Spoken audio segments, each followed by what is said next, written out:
Yes.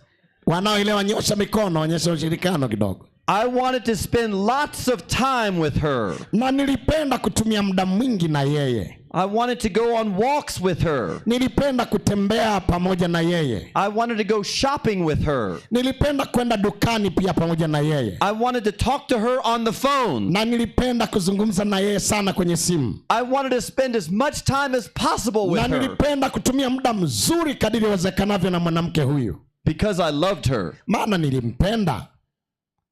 In the same way, lakini kwa namna hiyo pia, God loves you and I. Mungu anakupenda wewe na mimi. And he wants to spend time with us. Na anataka kutumia muda mwingi na sisi. And if we love God, na kama tunampenda Mungu, we will want to spend time with him. Nasi tutapenda kutumia muda pamoja na yeye. Our subject this evening, na hivyo somo letu jioni ya leo, the Sabbath of God.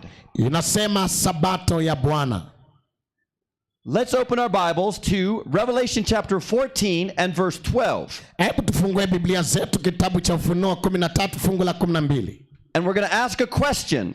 Na nitauliza swali. How are God's people described?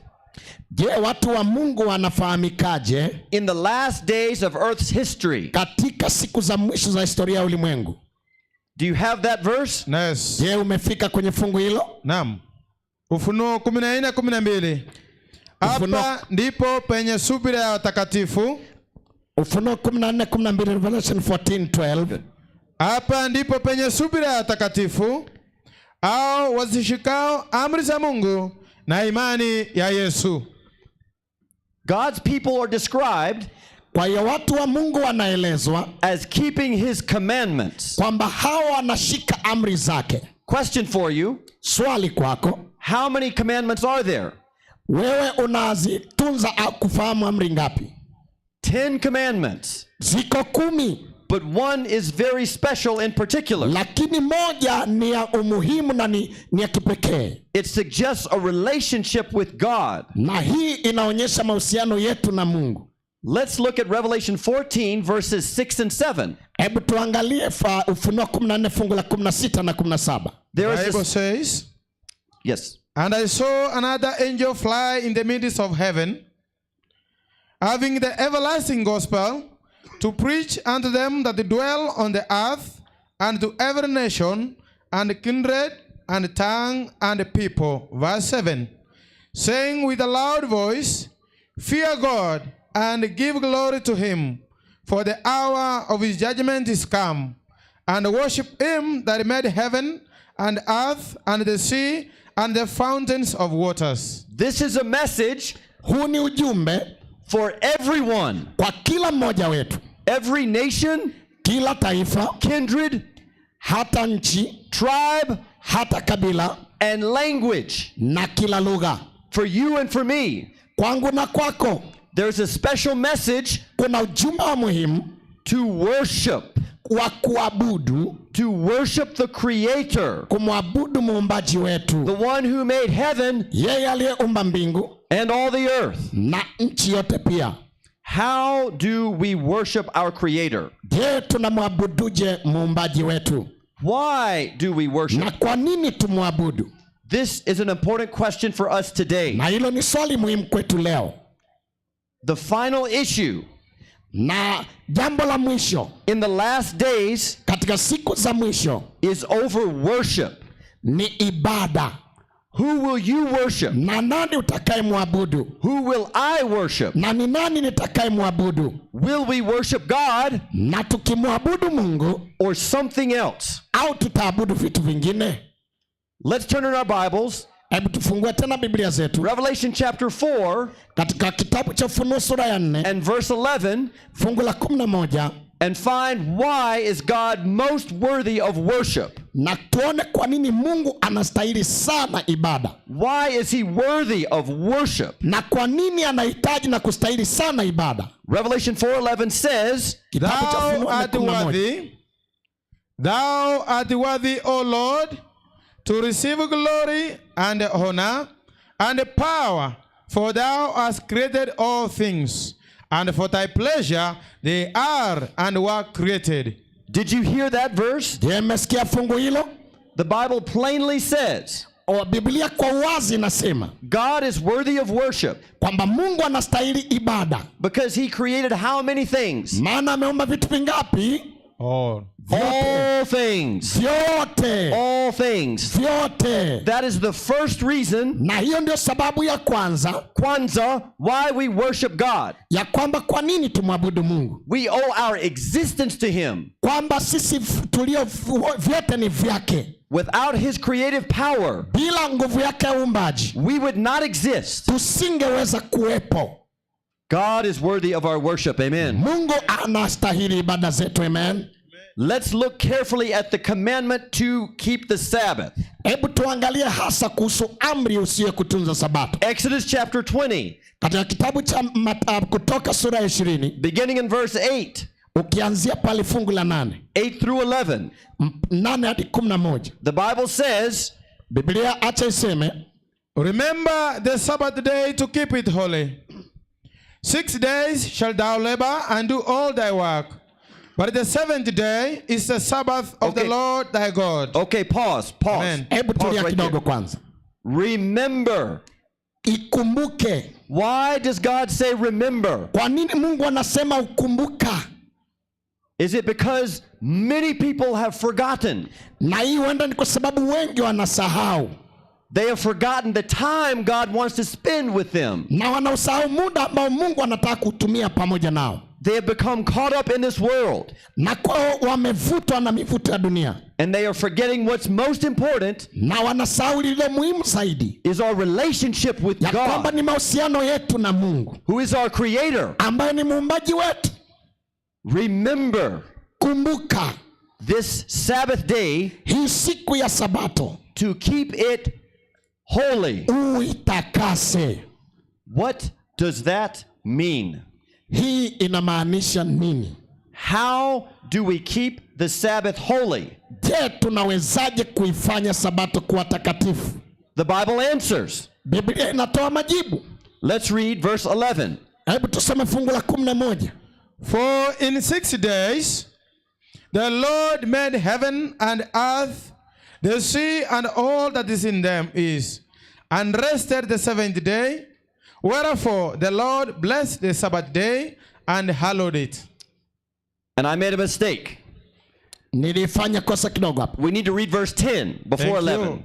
Hebu tusome fungu la 10 kwanza. I begin with verse 10.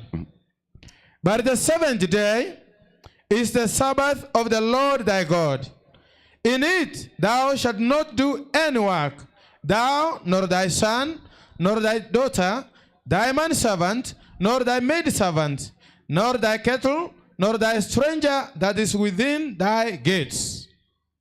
Verse 11. For in 6 days the Lord made heaven and earth, the sea and all that is in them is, and rested the 7th day. Wherefore the Lord blessed the Sabbath day and hallowed it. God asks us to keep the Sabbath holy Bwana anatoa jibu kuhusu kufanya sabato ya takatifu, by ceasing from work maana anakumbushia kuhusu kazi, to spend time with him. kwamba tutumie muda pamoja na yeye, Uninterrupted time, na ni muda tu ambao ni ule muhimu, close special time muda muhimu wa kumkaribia, with the one we owe our existence to. na huyo ndiye ambaye amefanya sisi tuwepo. When we work on the Sabbath, Na je, tutafanya kazi siku ya sabato? we forget God. Tukifanya tunamsahau Mungu. We think we need to work and earn more money Tunafikiri kwamba ni muhimu kuendelea kufanya kazi tupate fedha to support ourselves. ili kujisaidia wenyewe. But God commands us to rest, Lakini Mungu anatulazimu kwamba tupumzike, which means ambayo inamaanisha he will provide what we need kwamba atatupatia mahitaji yetu by working the other 6 days. kwa kufanya kazi kwa siku 6. We will have all that we need Tutapata vyote tunavyohitaji if we rest on God's holy day kama tukipumzika siku ya Bwana takatifu, and recognize it's time with him na kuutambua muda wetu pamoja na yeye that he wants to spend with us. ambao anataka kuutumia pamoja nasi. When did God give the Sabbath commandment? Je, Mungu alitoa lini amri ya sabato? Some people think it was at Mount Sinai. na watu wanafikiri ni mlimani Sinai, but you can't remember something lakini unaweza kukumbuka kitu if it was never told to you before then.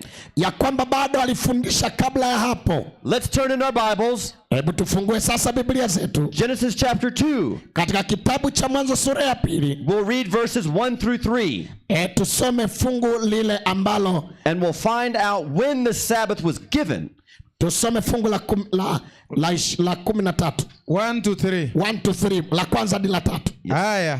Thus the heavens and the earth were finished, and all the host of them. And on the seventh day, God ended his work which he had made. And he rested on the seventh day from all his work which he had made. Verse 3, and God blessed the seventh day and sanctified it, because that in it he had rested from all his work which God created and made. The Sabbath was given at creation. Kwamba sabato ilitolewa katika uumbaji, At the very, very beginning of this earth's history. katika mwanzo kabisa wa historia ya ulimwengu, And was meant to be kept na ilimaanishwa itunzwe all of the time of this earth's history. katika historia yote ya ulimwengu huu. The Sabbath goes to the beginning of our existence. Na kwa hiyo sabato inaanza kuanzia mwanzo uwepo wetu, And the Sabbath is a gift from God. na hivyo sabato ni zawadi kutoka kwa Mungu. I want you to notice in those verses 3 things. Ninataka ujue vitu vitatu kutoka katika mafungu haya. What 3 things does God tell us about the seventh day? Mambo matatu ambayo mafungu yanatuambia kuhusu siku ya sabato. Let me first be clear Hebu kwanza niwe wazi that the seventh day is the Sabbath. na ya kwamba siku ya saba ni sabato. Do you see in that passage, Je, umeona katika maandiko haya God makes a very big emphasis. Mungu anaweka msisitizo mkubwa The seventh day, the Kwamba- seventh day, kwamba- the seventh day. kwamba siku ya saba. There can be no question. Na kwa hiyo hapo hakuna swali What day is the Bible Sabbath? ya kwamba ni siku ipi ya kibiblia ni ya sabato. The seventh day. Ni siku ya saba. Now let's notice Na unataka ujue hili 3 important things mambo makubwa matatu that God shows that he did for the Sabbath. ambayo anaonyesha kwamba ameyafanya kwa ajili ya sabato. Kwanzaa. Jambo la kwanza, Kwanzaa. He Amen. rested on the Sabbath day. alipumzika yeye mwenyewe siku ya saba, Not because he was tired, sio kwa sababu alikuwa amechoka, but to cease from all labor and focus on a relationship. lakini akaacha kazi zote akaanza kudumisha mahusiano. God rested. Mungu akapumzika. Second of all, Lakini jambo la pili, he blessed the Sabbath day. alibariki siku ya saba. He blessed time. Alibariki wa muda, He made time holy. akaufanya muda huo kuwa mtakatifu. What God makes holy, Ambacho Mungu amekifanya kitakatifu, no man can change. hakuna mwanadamu akubadilisha. Amen. The third thing God did, Jambo la tatu Mungu alilofanya, he sanctified the Sabbath. akaitakasa hiyo sabato. What does it mean to sanctify? Ina maana gani kuitakasa? To set apart, Ni kuitenga kando, to move away from, ni kukaa mbali na, for a special holy purpose, kwa sababu ni maalum za kitakatifu a divine purpose. na ni sababu za kimbingu. And that divine purpose Na hizo sababu takatifu za is kimbingu to spend time with you and me. ni kutumia muda pamoja na mimi na wewe. Let's review the 3 things. Hebu turudie mambo ya matatu. God rested on the seventh day. Bwana mwenyewe alipumzika siku ya saba, Blessed the seventh day. akaibariki siku ya saba, He sanctified the seventh day. akaitakasa siku ya saba. That is crystal clear. Na hivyo iko wazi na moja kwa moja. Amen. Amen. Amen. Now let me illustrate just a little bit. Hebu nitoe mfano kidogo hivi. Imagine there is a man Hebu chukulia kwamba kuna mtu and he wants to marry a woman who has 6 sisters. ambaye anataka kuoa mke ambaye ana mwanamke lakini kwao kuna wadada zingine 6. The man wants to marry the 7th sister. Na kwa hiyo huyu mwanaume anataka kuoa mwanamke wa 7 kati ya hawa 6. What if the father of the daughters, what if the father of the daughters said, Je, baba wa watoto wao wasichana wao atasemaje? They're all women. Wote ni wanawake. They're all related. Na wote ni ndugu. They're all sisters. Na wote ni dada. Just marry the first one. Lakini kwamba hebu watu wa kwanza. But the man says, lakini mwanaume huyo anasema, no, no. Hapana, hapana. I love the seventh one. Namtaka wa saba ndiye ninayempenda. It's the seventh one I want to marry. Kama wewe ndiye wa saba nataka kumwoa. There is a difference to me. Kuna tofauti kwangu. Some people say, watu wanasema, every day of the week is the same. Kwamba siku zote za wiki ni sawa. The sun comes up. Kwamba jua linatoka. The sun goes down. Na jua linatua. But the Bible says, lakini Biblia inasema, on the seventh day, kwamba ilipofika siku ya saba, God blessed it. Mungu akaibariki. He sanctified it. Akaitakasa. It is different than any other day. Ni siku tofauti na zinginezo. Just like the seventh daughter ni kama huyu binti wa saba was different from the other 6 daughters. Alikuwa tofauti na wengine 6. I hope that makes sense. Nafikiri hilo linaleta uhalisia kidogo. Okay. All right, my next question. Swali langu la pili ndio, did God give the Sabbath only for Israel? Je, Bwana alitoa sabato kwa Israeli peke yake? Let's read Mark chapter 2. Hebu tusome Marko sura ya pili. Verses 27 and 28. Katika fungu la 27 na 28. And the Bible makes clear. Na Biblia inaweka wazi. The Bible is for everyone. The Sabbath is for everyone. Ya kwamba sabato ni ya kila mmoja wetu. And he said unto them, the Sabbath was made for man, and not man for the Sabbath. Therefore, the Son of Man is Lord also of the Sabbath. The Sabbath was made for who? Sabato iliwekwa kwa ajili ya nani? For humanity. Ya kwa ajili ya wanadamu wote. All people. Watu wote. To enter into a close relationship with God. Ili kuweka ukaribu wa kimahusiano na Mungu. Their creator. Yeye aliye muumbaji. It is for everyone. Ni kwa ajili ya kila mmoja. The Sabbath was given to Israel. Kwamba sabato ilitolewa kwa Israeli. To let the world know. Ili kufanya dunia nzima ijue. But they kept it to themselves. Na kwamba sio tu waitunze kwa ajili yao wenyewe. And thought they were better than other people. Ndio kwamba walikuwa bora kuliko wengine. Because they knew this sacred information. Maana walijua siri hii nzito ya taarifa. What special purpose does the Sabbath give to us? Kwani ni makusudi gani maalum ambayo sabato inayo kwetu? Let's read Ezekiel chapter 20. Hebu tusome Ezekieli sura 20. Verse 12. Fungu la 12. And the Sabbath is a very special sign ya kwamba sabato imebeba dalili kubwa maalum that God has given to you ambayo Mungu anaitoa kwetu and to me na kwangu. Moreover, also I gave them my Sabbath to be a sign between me and them, that they might know that I am the Lord that sanctify them. The Sabbath is a sign. Sabato ni ishara. Something you can see ili kwamba uweze kuona that identifies God's people. Kwamba hiyo ndio inayowatambulisha watu wa Mungu. His true followers. Wale ambao ni waumini wake hasa.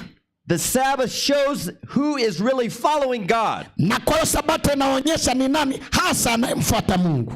If you consider the other commandments, kwamba ukifuata tu amri zingine, thou shalt not steal, kwamba usiibe, thou shalt not kill, usiue, thou shalt not commit adultery, kwamba usizini, you might not see me not doing those things. Unaweza ukaniona sifanyi hivyo vyote. But if I keep the Sabbath, lakini kitunza sabato, you will see that. Utaona pia. It will be a sign. Itakuwa ishara to everyone around me or you yeyote ambaye yuko ataona kwangu that I worship the true God, kwamba ninamwabudu Mungu wa kweli, the creator God. Yeye Mungu muumbaji. A sign, God says. Hiyo ndio ishara anasema Bwana. That just as he sanctified the Sabbath day, ya kwamba kama alivyoitakasa siku ya sabato, he wants to sanctify his people also. Anataka kuwatakasa watu wake pia. To set you apart, kukuweka wewe kando, for a holy purpose, kwa ajili ya makusudi matakatifu, a divine purpose, makusudi ya kimbingu, separate from the world, wewe unatengwa na ulimwengu, special to God, unakuwa mtu maalum kwa Mungu to follow his will. ili ufuate mapenzi yake. You are sanctified by keeping the Sabbath. Unatakaswa kwa kuitunza na kuishika Sabato. This is not just an ordinary day. Hii sio siku tu ya kawaida. Did Jesus keep the Sabbath? Yesu mwenyewe alishika Sabato. Jesus is our perfect example. Kwa maana Yesu ndiye mfano wetu halisi imara. If we ever have a question Na kama tunakuwa tuna maswali hivi or a doubt, ama tunakuwa na hofu na mashaka, what did Jesus do? lazima tufuate nini Yesu alichofanya. The Bible has the answer. Biblia bado ina majibu. Luke chapter 4 verse 16. Ukisoma Luka 4 mstari wa 16. Luke 4 verse 16. Luka 4 fungu la 16. And he came to Nazareth, where he had been brought up, and as his custom was, he went into the synagogue on the Sabbath day and stood up for to read. What was Jesus' custom? Kwani desturi ya Yesu ilikuwa ni ipi? His regular practice. Ya kwamba tendo lake aliyofanya endelevu. He went into the synagogue. Alienda kwa sinagogi. That's the church. Na hivyo ni kanisa hili. On the Sabbath day. Na tena ni siku ya Sabato. This was his regular practice. Na inaonekana ni tabia yake mwendelezo. Every Sabbath. Kila Sabato. He went to church. Alienda kanisani. To worship God. Kumwabudu Mungu. He is our example. Yeye ndiye mfano wetu. In all things. Katika mambo yote. Jesus kept the Sabbath. Yesu mwenyewe ametunza Sabato. Did Jesus ever indicate the Sabbath would be changed? Je, kutunza Sabato ama Sabato iliyotunzwa na Kristo itabadilika? There are some who say, wako watu wanaosema when Jesus died on the cross, kwamba Yesu alipokufa msalabani, the Sabbath was changed. Sabato ilibadilishwa. This is not true. Huo sio kweli. Careful Bible study wale wanaosoma Biblia kwa angalifu shows the Sabbath continues forever. Wanaona kwamba Sabato imeendelea milele. Let's read Matthew 24 verse 20. Hebu tusome Mathayo 24 fungu la 20. Jesus' disciples had come to him, kwamba wanafunzi wake walimjia, and they had asked him, what are the signs of your coming? Wakamuuliza, je, nini dalili na ishara za ujio wako? And of the end of the world? Na ni nini hasa ule mwisho wa ulimwengu? In the last days. Je, katika siku za mwisho that we are living in right now. Katika dunia tunayoishi kwayo sasa. And what does Jesus say in Matthew 24 verse 20? Yesu alisemaje katika Mathayo 24:20? But pray ye that your flight may not be in the winter, neither on the Sabbath day. Jesus told his disciples, Yesu akawaambia wanafunzi wake, in the future, katika ujio wa mbele, after his death on the cross, baada ya kifo chake kwenye msalaba, to pray, kwamba waombe, they would not have to flee on the Sabbath, kwamba wasije wakakimbizwa siku ya Sabato, when Jerusalem was destroyed. baada ya Yerusalemu kuharibiwa. Why would he ask them to do this? Kwa nini alikuwa anawauliza kuomba hivyo? If the Sabbath was abolished, Ni kama basi Sabato imefutwa. it's because the Sabbath continues on. Ni kwa sababu Sabato ni mwendelezo. They were to pray, wangetakiwa kuomba, that they would not have to flee for their lives, ili kwamba wasije wakakimbizwa and not be able to spend na wakashindwa kutumia muda special time with God on Sabbath. muda maalum na Mungu wao. The Sabbath continues on to today. Sabato ni mwendelezo hadi leo. Amen. Amen. Did the disciples of Jesus keep the Sabbath? Swali ni, je, wanafunzi wa Yesu walitunza Sabato? Some people say Watu wengine wanasema that the disciples had authority kwamba wanafunzi walikuwa na mamlaka to change the Sabbath day. kuibadilisha Sabato. But is this true? Je, ni kweli? The Bible has the answer. Biblia bado ina majibu. Acts chapter 13. Ukisoma Matendo sura ya 13, We will read verses 42 through 44 utasoma fungu la 42 hadi 44 and see what did the disciples do. na utaona kile wanafunzi au mitume walichofanya. And when the Jews were gone out of the synagogue, the Gentiles besought them that these words might be preached to them the next Sabbath. Now when the congregation was broken up, men of the Jews and religious proselytes followed Paul and Barnabas, who, speaking to them, persuaded them to continue in the grace of God. And the next Sabbath day came almost the whole city together to hear the word of the Lord. What did the disciples do? Je, mitume walifanyaje? They preached in the synagogue every Sabbath. Walihubiri kwenye sinagogi kila Sabato. They went to church every Sabbath Walienda pia kanisani kila Sabato to preach the word of God. wakilihubiri neno la Mungu. And what was the impact of that preaching? Na kwani walikuwa wanahubiri nini? I love that last verse. Napenda fungu la mwisho. It says Linasema that almost the whole town came to hear God's na word. kwamba karibia mji wote On walikuja Sabbath. kusikiliza siku ya Sabato. And so wouldn't it be awesome Kwa hiyo itakuwa ni mshangazo if this coming Sabbath, kwamba Sabato ijayo the whole town of Kenyanya mji wote wa Kenyenya came to hear God's word. ukaja kusikia neno la Mungu. Amen. Amen. Amen. Amen. Bwana asifiwe. Amina. Bwana asifiwe. Amen. The whole town. Will you invite someone to come and hear Je, God's word? utakaribisha mji mzima mtu mmoja aje? You will invite someone. Utakukaribisha mtu? The whole town. Let's have the whole town here Tunahitaji mji wote hapa on Sabbath siku ya Sabato to hear God's word, ili wasikie neno la Mungu just like in the Bible. kama ilivyo katika Biblia. Some people say Watu wengine wanasema that Jesus changes. kwamba Yesu alibadilisha, But let's read carefully lakini hebu tusome tena kwa umakini Hebrews chapter 13, kitabu cha Waebrania sura ya 13 verse 8. fungu la 8. Hebrews 13:8 tells us about Jesus Christ and his Waebrania character. 13:8 natuambia kuhusu upendo na namna ya Kristo. A powerful verse. Ni fungu imara hili. Jesus Christ, the same yesterday and today and forever. Amen. Amen. Jesus Christ, the Yesu same Kristo ni yeye yule yesterday, jana, today, leo, and forever. hata milele. Has the Sabbath been changed? Je, Sabato itaweza kubadilika? No, it has not. Hapana, haiwezi. He gave it as a gift to the human race Alitoa kama zawadi kwa kizazi for cha all wanadamu eternity. na kwa ajili ya uzima. Jesus Christ does not change. Yesu Kristo habadiliki.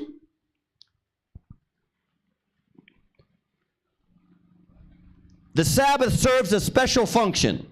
Na hivyo pia Sabato inafanya maana fulani maalum.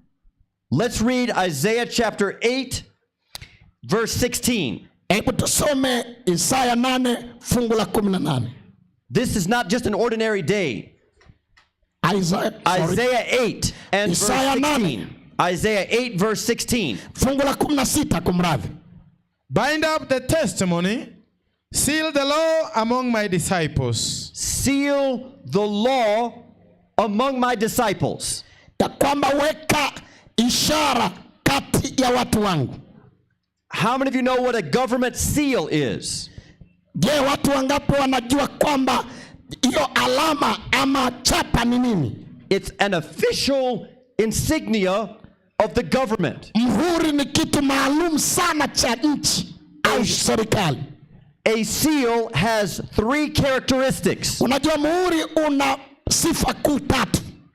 Every seal has 3 characteristics. Kila muhuri ama chapa ina sifa 3. And they are found only in the 4th commandment, the Sabbath commandment. Na hizo zote zinapatikana katika ile amri ya 4 ya Sabato. Let's first identify the 3 parts of a seal. Hebu tuangalie vitu vitatu vinapatikana kwenye muhuri. Kwanza, Jambo la kwanza, it has the name of the lawgiver. inayo jina la mtoa sheria au amri. Their name. Jina. Number 2, Jambo la pili, it has their official title. inakuwa na habari kamili What title or position do they hold? na inatoa nafasi ama umaalumu wa mtu huyo. And then number 3, Lakini jambo la tatu, where is their authority over? na kwamba huo ufalme unaisha au hiyo nafasi itaisha lini. Where do they have power to make decisions? Na kwa hiyo nguvu ya kimamlaka ya maamuzi ikoje? Brothers and sisters, Ndugu kaka na dada, we find the seal of God tunaipata hiyo muhuri wa Mungu only in the Sabbath commandment. katika amri ya Sabato peke yake. The three elements of a seal Mambo makubwa matatu ya usu ya muhuri are only found in that commandment. yanapatikana tu katika amri hii ya 4. None of the other 9 commandments have the seal. Si amri nyingine 9 ambazo zinakuwa na muhuri. So in Exodus 20 chapter 8 verse 11, we find those 3 elements. I want to identify them for you. Kwa hiyo katika kitabu cha Kutoka 8:11 tunapata hizo sifa na nataka kuzieleza kwenu. Exodus 20 verse 11. Yes. 20:11 Inasema, for in 6 days the Lord made heaven and earth, the sea and all that is in them is, and rested the 7th day. Wherefore the Lord blessed the Sabbath day and hallowed it.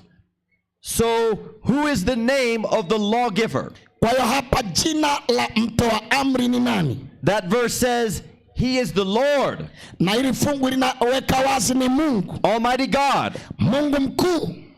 What is his title or position? Na jina lake na nafasi yake ni ipi? It says the Lord made. Ya kwamba huyu ndiye aliyefanya, The Lord created. aliyeumba.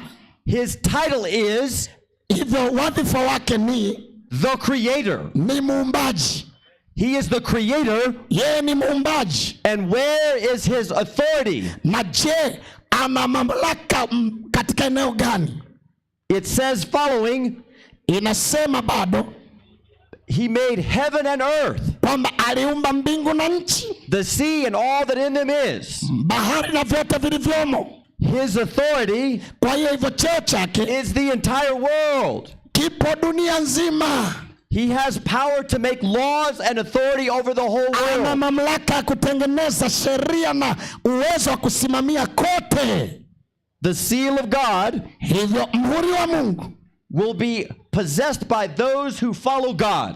utashikiliwa na kutunzwa na wale ambao wanamfuata Kristo. In the last days, Katika siku za mwisho, in the book of Revelation, katika kitabu cha Ufunuo, only those who have the seal of God ni wale tu wenye muhuri wa Mungu will be ready to go to heaven with Jesus when he comes. watakaoondoshwa kwenda mbinguni Bwana alipo. The seal of God Muhuri wa Mungu is found in the Sabbath. unapatikana kwenye Sabato. It is a sign Ni alama to everyone kwa kila mmoja that we are God's faithful worshipers ambao ni waaminifu, waabudu waaminifu wa Mungu as our Creator. kama muumbaji wetu. Amen. Amen. Amen. My next question for you, Swali langu jingine kwenu ni, will the Sabbath still be kept je, Sabato itaendelea kutunzwa after Jesus comes? baada ya Yesu kuja? That 7th day. Na kwamba siku ya siyo 7. Let's read together Hebu tusome pamoja Isaiah 66 katika Isaya 66 verses 22 and 23. fungu la 22 na 23. Isaiah 66, 22 and 23. Hiyo ni Isaya 66 fungu la 22 na 23. For as the new heavens and the new earth, which I will make, shall remain before me, says the Lord, so shall your seed and your name remain.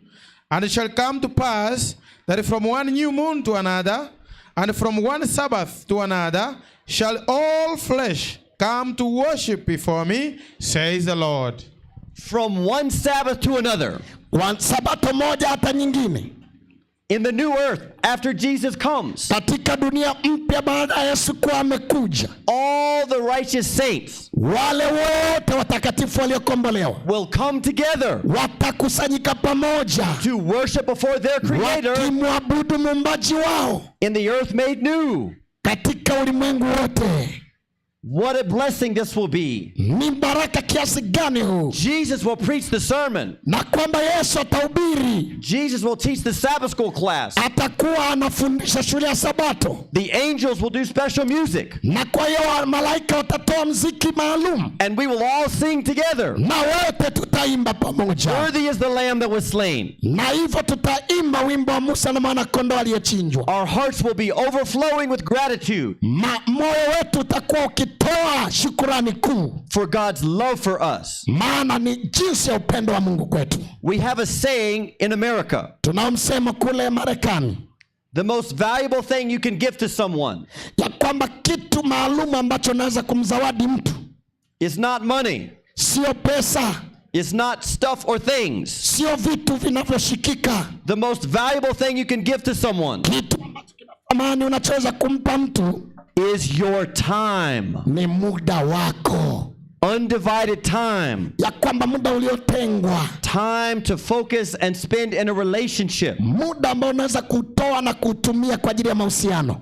Friends, Marafiki, do you see that God has given us his time, je, mnaona kwamba Mungu ametoa muda wake kwetu?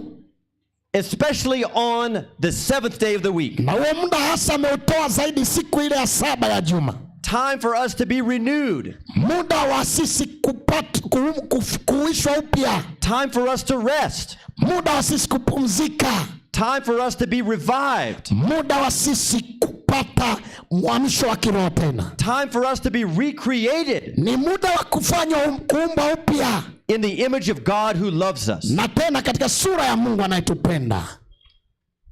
Brothers and sisters, Ndugu kaka na dada, because Jesus has given us the Sabbath kwa sababu Yesu Kristo ametupatia hii sabato as a sign of his power, kama alama na ishara ya uwezo wake, power to create, uwezo wake wa kuumba, power to sanctify. uwezo wa kutakasa.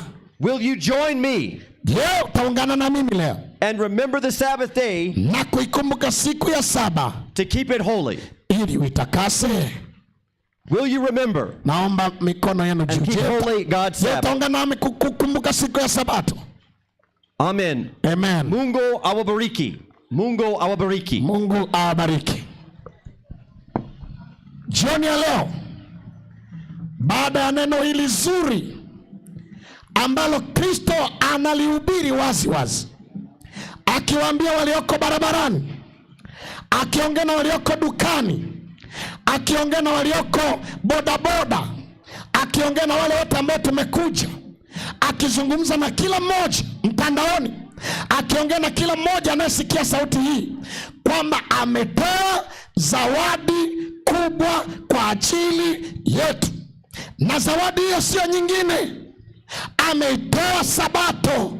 Na nimependa maneno ya mchungaji Brian, anasema kama kuna kitu cha thamani ambacho mtu anaweza kukitoa, kitu hicho sio kingine ila ni muda. Kwa hiyo Mungu ametenga muda, ametoa muda ili akufikie wewe, ili anifikie mimi, ili akae na sisi, na hakuna kitu kingine tena atakachoweza kukitoa kama muda aliyoutoa kwa ajili ya sabato. Masaa 24 Mungu anakaa pamoja nasi, masaa 24 bila kazi, masaa 24 ya kuomba, masaa 24 ya kuimba, masaa 24 ya kusoma neno, masaa 24 ya kutakaswa. Ninamwita kila mwana Kenyenya, naongea na kila mmoja anasikia mbali, anasikia karibu, na ambaye yuko mtandaoni. Imetosha kukaa mbali na muda ambao Mungu ametenga kwetu kila sabato. Ila ninachokipenda zaidi ni hiki: mazoezi ya saa 24 ya siku pekee ya 7 ya juma, ambayo ni siku ya sabato, yanatuandaa kuwa na uwezo wa kukaa na Bwana ambaye ametenga muda hapo mbeleni. Anakuja ili aspendi muda wake na sisi milele na milele. Amen. Amen. Kwa lazima ujifunze kutumia masaa 24 kukaa na Bwana, maana ni mazoezi ya kukaa na yeye milele na milele. Tutakaa pake Yesu. Yaani Bwana asifiwe. Kama unanielewa punga mkono. Mtu mmoja akasema, kama hauwezi kutumia lisali moja na Mungu duniani, je, utaweza kutumia maisha yako yote pamoja na yeye mbinguni? If you cannot spend even a single day with God, how will it be possible for you to spend all time with him in eternity? That must be the question. Because he wants one day out of the 7 days. He wants only one day. And then if you are so busy to even fail to attend and even be with him for 24 hours out of the 7 days, my question and your question should be, how will it be when he inquires that I and you shall spend all time with him for eternity? Na kama utaelewa hilo, kwamba Mungu anatupitisha kwenye mazoezi ya kutunza sabato kwa siku moja ya masaa 24 ili atuandae kuwa candidate, atupe mazoezi ya kutumia muda wote pamoja na yeye mbinguni. Na itakuwa, wapendwa, ni namna gani? Milele na milele. Bwana asifiwe. Ebu wangapi wameelewa hiyo mambo nimesema hapo? Wangapi wameelewa hilo? Na kwa hiyo ninawaita ambao wako bize na maduka, nawaita ambao wako bize na bodaboda, nawaita ambao wako bize na biashara, kama kweli umejiandaa kupotea na unadai kwamba huwezi kupoteza siku nzima unaabudu, swali linakuwa, je, unajiandaaje kukaa na Mungu milele ikiwa siku moja huwezi kuacha kazi? Kama sio uongo ambao wachungaji na viongozi wa dini wanatuambia unaweza kufanya kazi, ukitoka kanisani fanya kazi, unaweza ukaendelea na kazi. Kama viongozi wa dini na waumini wote hawatajifunza kuwa na masaa 24 ambao wanayatumia kwa ajili ya Bwana, how will they then be prepared to rest with God forever and ever? Ikiwa umeelewa jambo hili, hata kama uko barabarani, hata kama uko mtandaoni, hata kama uko kokote, ninaomba utoke kwenye uongo huo. Shetani hataki, maana Bwana ameweka siku ya 7 yawe mazoezi yetu kwa ajili ya mbingu, lakini shetani analeta siku ya kwanza, tena anakuambia you can just worship for a while, for some few hours and go back to your labor. That is totally not true. Wangapi wanasema? Leo tena ninaelewa, maana wako Adventista ambao muda wa masaa matakatifu ya Sabato wana muda wa kwenda saluni, wana muda wa kwenda kwenye mavyumba vya michezo, wana muda wa kufanya vitu vyao. Nami nawatangazia wa Adventista, siku ya Sabato masaa 24 yote yamewekwa rasmi yawe matakatifu mbele za Bwana. Nasema tena, yawe matakatifu mbele za Bwana. Acha vitu vyote. Na ndio maana mashauri yanayotolewa na waandishi wengine nje ya Biblia, akiwemo Ellen G. White, anasema kwamba tutakuwa na muda mwingi wa kutosha kufanya kuwa muda wa Mungu. Na siku ya 7 leo shetani amezidi kuweka program, anaweka hata vikao, anaweka hata mambo mengi, anataka tupunguze quality time na Mungu. Na hata watu wanafanya vikao, mabaraza, wanaenda kusalimia, wanaenda kuzurura, wanaenda kwenye harusi, wanaenda kwenye michezo, wanafanya luxury zao. Nataka niwaambie neno lililogumu kidogo jioni ya leo. Kama utaitwa msabato ambaye hana muda wa siku ya 7 ulio kamili, wewe ni mbaya kuliko ambaye hajatunza Sabato.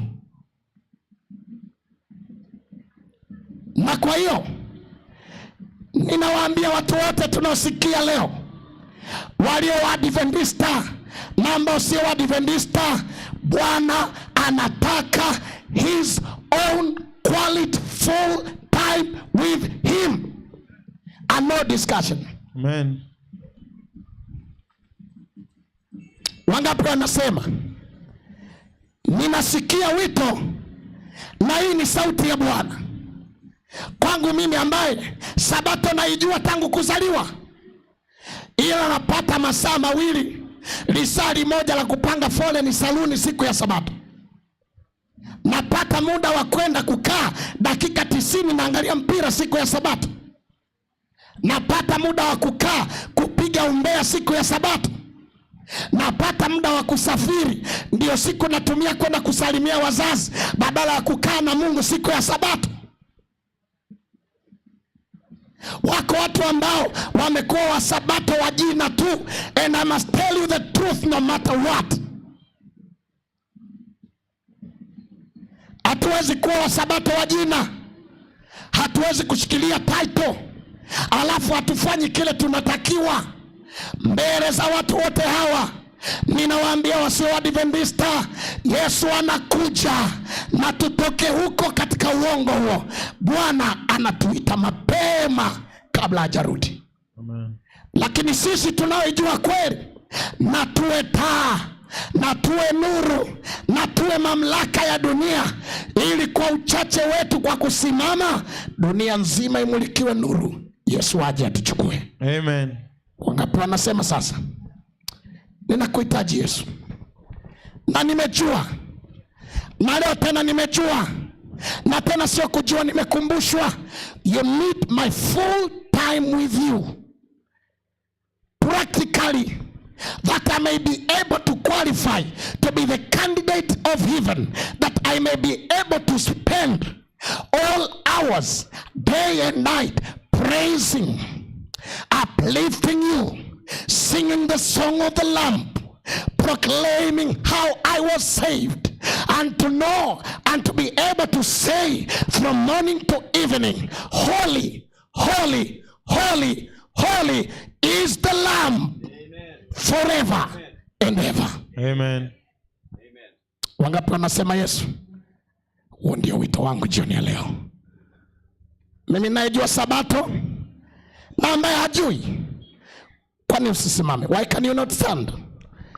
If it is really your appeal that I will surely learn how to spend fully 24 hours fully, and without any obstacle, any query among I and my God, I will spend all 24 fully, because God has set it apart, and he is even ready.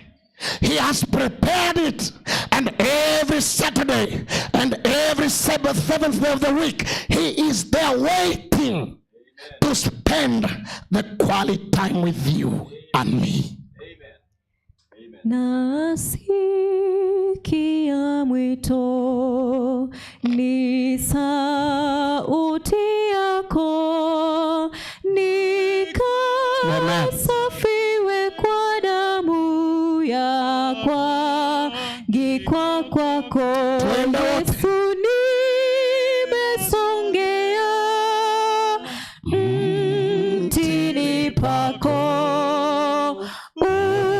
unisafi kwa damu yako, gikwa kwako ni mnyonge kweli, umenipa nguvu,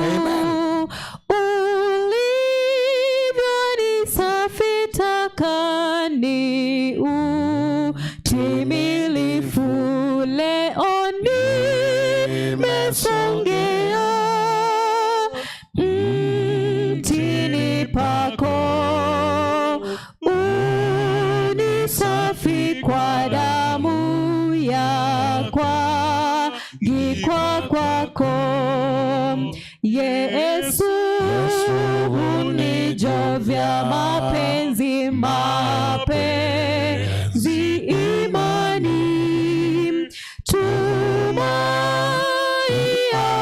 ni radhi hapa na mbinguni. Sasa nimesongea mtini pako, unisafi kwa damu ya kwagikwa kwako, napata wokovu, wema na neema kwako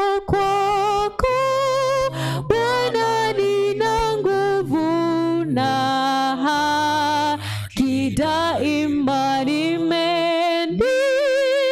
nimesongea Bwana mtini pako. Yesu, unisafi kwa damu ya kwagikwa kwako. Jamani, Bwana asifiwe. Amina. Wapendwa, Bwana asifiwe. Wangapi wanakata shauri kwa ukweli wakiwa wamesimama wanasema, Yesu, mimi kwanza umenipa nuru ya kuijua Sabato, lakini ukweli wenyewe ni kwamba sijaitunza. Umetumia muda huo vibaya. Hata wewe unajua kwamba umeutumia kupanda magari, muda wote unabadilisha magari siku ya Sabato. Unatoka hapa unaenda mpaka sijui Nyanchwa, unaenda hapa unatoka mpaka unaenda Nyamira siku ya Sabato. Wewe muda wote unazurura tu. Siku ya Sabato unapika, muda wote unapika tu. Siku ya Sabato wewe mdomo upoi, ndio unaweka vikao Sabato mchana, unasengenya watu siku ya Sabato. Lakini unasema sijawahi kuelewa ukweli huu kama ambavyo Pastor Brian amehubiri. Na hapa ili ujue niko fair, ninawaambia watu wote ambao wamesikia habari ya siku ya saba ya kwamba hiyo ni siku ya Sabato, waielewe kama maandiko yalivyosema. Na kama kuna mtu ambaye ameshindwa kukuelewesha kulingana na maandiko, ila anatumia mamlaka yake, tumeambiwa Sabato ni ya Muumbaji, na yeye ana mamlaka kwa wote aliowaumba, na yeye mwenyewe tu, ili utakaposema imekwisha, kila mmoja au upande wa watakatifu wako. Baba Mungu wetu, jioni ya leo pia tunaomba, na nimeliongea kwa maumivu makubwa sana, maana somo hili limegusa watu wote mtandaoni, limegusa watu wote walioketi hapa, limegusa walioko kule madukani na mbali zaidi, kwamba Sabato ya siku ya saba ni ya kwako. Tangu uumbaji ukaileta Sinai, ukaileta kipindi cha Ezekiel, ukaileta kipindi cha Isaya, ukaenda nayo mpaka Agano Jipya, na Yesu Kristo ulipokuja ukawa Bwana wa Sabato. Kana kwamba haitoshi, wewe mwenyewe ukasisitiza mwendelezo wa Sabato. Kana kwamba haitoshi, mitume wakasisitiza mwendelezo wa Sabato. Kana kwamba haitoshi, wakati wa Yohana wa Ufunuo Sabato ikatajwa tena. Kana kwamba itoshi, unakuja ili utuchukue kwenda kupumzika na wewe milele na milele. Ninakuomba uongee na viongozi wa dini, uongee na waumini mbalimbali, uongee na watu wote wa Ikenyenya. Naomba utume malaika wako ukawaambie, miongoni mwa ujumbe mkubwa kabla ujaja ni kwamba wewe Yesu ni Bwana wa Sabato. Wewe ni Bwana wa Sabato. Wanaoitwa wa Sabato kama mimi, watusaidie kuishika hiyo Sabato kiukweli ukweli, na wale ambao tujaipokea tunayo nafasi ya kuokolewa. Yesu, ita watoto wako katika mkutano huu. Bariki tupatie jioni njema. Bariki mchungaji Brian Hindman. Bariki kundi kutoka Amerika. Bariki Evangelist Robinson. Bariki Daktari Rose. Bariki Heaven Targeters. Bariki uongozi wote wa kanisa la mtaa wa Kenyenye district na wilaya hii. Bariki deacons, elders, pastor na kila mmoja. Lakini bariki wenyeji wa mkutano na wageni walioweza kuhudhuria. Wewe Bwana wa Sabato unayekuja, utakapokuja utuchukue pamoja twende mbinguni. Ni kwa jina la Yesu Kristo tunaomba na hata kuamini. Amen. Amen. Bwana awabariki sana. Twendeni tukapeleke habari hizi. Lakini waandishi wetu wa majina ya ubatizo, ikiwa na watu wako walete pale. Bado tunaandika majina na Jumatano tutatoa wito wa hadhara. Ninaomba watu endelee kuandika. Tumeona majina mengi yanaandikwa. Watu wanaendelea kufika na tunajua umati mkubwa utabatizwa. Peleka majina yako. Peleka majina ya rafiki zako. Rafiki yangu yuko pale na daftari, nenda ukamuone. Mwinjilisti wetu wa kuandika majina. Jioni ya leo usiondoke bila kupokea wito wa Bwana wa Sabato. Mungu awabariki. Karibuni asubuhi. Karibuni kwenye vipindi vya siku nzima kwa jina la Yesu. Amen. Halo. Amangana inamba ya mnachire igo. Amatangazo nariga igo. Wale watoto ambao tulitangaza waliopotea wamepatikana leo kule